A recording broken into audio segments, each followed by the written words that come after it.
कैसे हो विद्यार्थी मित्रों। मैं किंजल पटेल फ्रॉम अश्वमेघ विद्यालय। विद्यार्थी मित्रों, गए वीडियो में हमने कक्षा 7 के हिंदी विषय में टर्म एग्जाम का रिवीजन किया था, जिसके अंदर हमने सेक्शन ए और सेक्शन बी किया था। आज हम सेक्शन सी करेंगे, जिसमें पहला प्रश्न है सूचना अनुसार कीजिए। उसमें पहला है समानार्थी शब्द लिखिए। तो उसमें पहला है परिवार। परिवार का समानार्थी शब्द होता है कुटुंब। निधन का समानार्थी शब्द होता है मृत्यु। पुरस्कार का समानार्थी शब्द होता है इनाम। पंथी का समानार्थी शब्द होता है राही या यात्री। पांचवा है तरुवर। तरुवर का समानार्थी शब्द होता है पेड़। छठा है थोथा।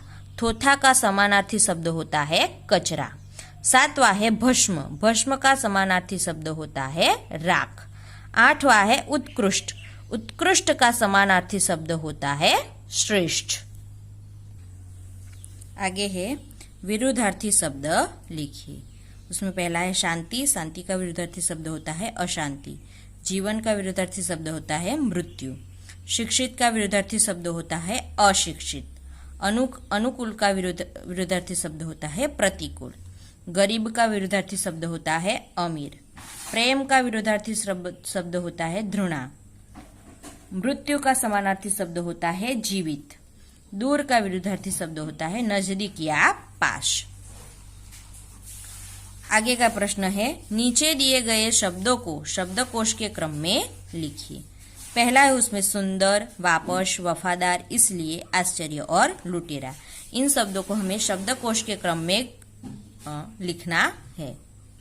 तो उसमें पहला आएगा आश्चर्य, फिर आएगा इसीलिए, फिर आएगा लुटेरा, वफादार, वापस और सुंदर। दूसरा है चारण, चौकोर, चिराग, चम्मच और चंद्रिका। तो इन सब में पहला आएगा चंद्रिका, फिर आएगा चम्मच, फिर चारण, फिर चिराग और अंत में आएगा चौकोर। तीसरा है चिंता, अपूर्व, कार्य, पर्यटन, विद्यार्थी, प्रसाद, झूठ, ज्ञान और हल्दी। तो इन सब में पहला आएगा अपूर्व, कार्य, चिंता, ज्ञान, झूठ, पर्यटन, प्रसाद, विद्यार्थी और हल्दी। इस क्रम में ये सारे शब्द आएंगे। आगे का प्रश्न है मुहावरे का अर्थ देकर वाक्य में प्रयोग कीजिए।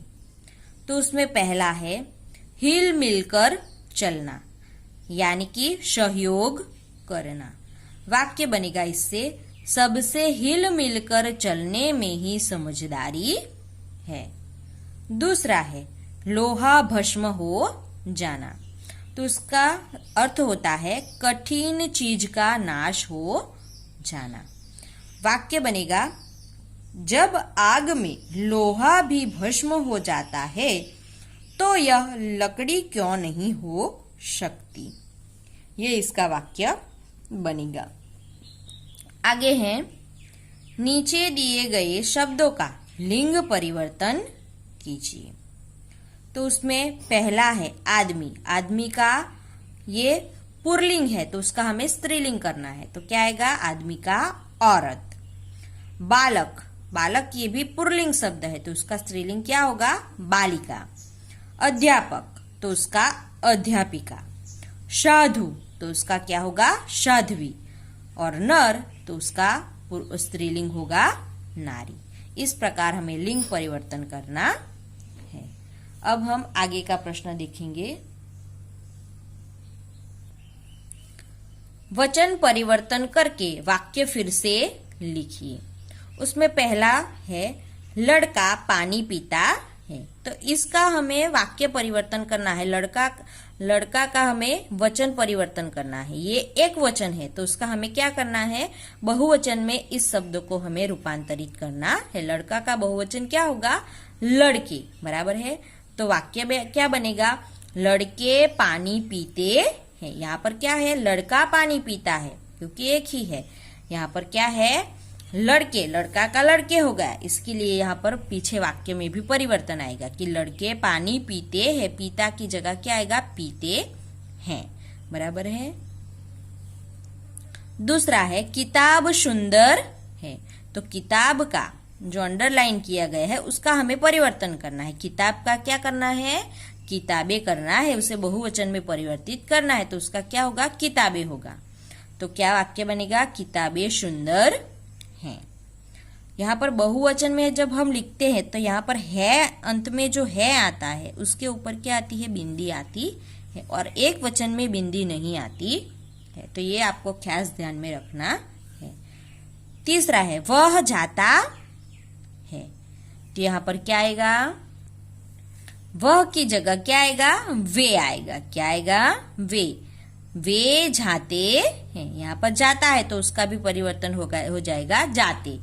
वे जाते हैं। फिर चौथा है फूल खिला है। तो उसका क्या वाक्य बनेगा, फूल का बहुवचन में भी फूल ही रहेगा। बराबर है। लेकिन पीछे का जो शब्द है उसमें परिवर्तन आ जाएगा। बराबर है, फूल खिले हैं। बराबर है। तो इस प्रकार आपको वचन परिवर्तन करना है और वाक्य फिर से लिखना है। अब हम आगे का प्रश्न देखेंगे जिसमें है नीचे दिए गए वाक्यों में से सर्वनाम शब्दों को पहचान कर उसके नीचे लिखिए। यहाँ पर आपको नीचे दिए गए वाक्यों में से सर्वनाम शब्दों को ढूंढकर उसके नीचे अंडरलाइन करनी, रेखा खींचनी। बराबर है। यहाँ पर है यह टेबल है। यहाँ पर सर्वनाम कौन सा है, यह। ये क्या है, सर्वनाम है। टेबल का वो सर्वनाम है। दूसरा है वह अच्छी पुस्तक है। यहाँ पर कौन सा सर्वनाम शब्द आएगा, वह अच्छी पुस्तक है। इसमें वह जो है वह सर्वनाम है। तीसरा है पानी में कुछ मिला है। तो यहाँ पर कौन सा सर्वनाम शब्द आएगा, कुछ जो है वो सर्वनाम शब्द है। चौथा है आज कोई तुमसे मिलने आया है। तो यहाँ पर भी क्या आएगा, कोई ये जो है वो सर्वनाम शब्द है। ये दोनों किसके उदाहरण है, तो ये अनिश्चयवाचक सर्वनाम के उदाहरण है। बराबर है। फिर पांचवा है जैसा करोगे वैसा भरोगे। तो यहाँ पर कौन से सर्वनाम शब्द है, जैसा और वैसा, ये दोनों सर्वनाम शब्द है।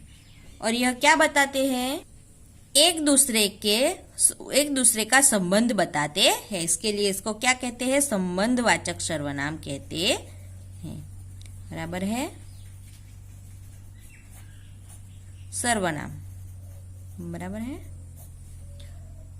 फिर है जिसकी लाठी उसकी भैंस। तो यहाँ पर जिसकी और उसकी ये दोनों सर्वनाम शब्द है और यह भी एक दूसरे का संबंध बताते हैं। इसके लिए ये जो दो वाक्य है वो संबंधवाचक सर्वनाम है। आगे है यहाँ कौन है।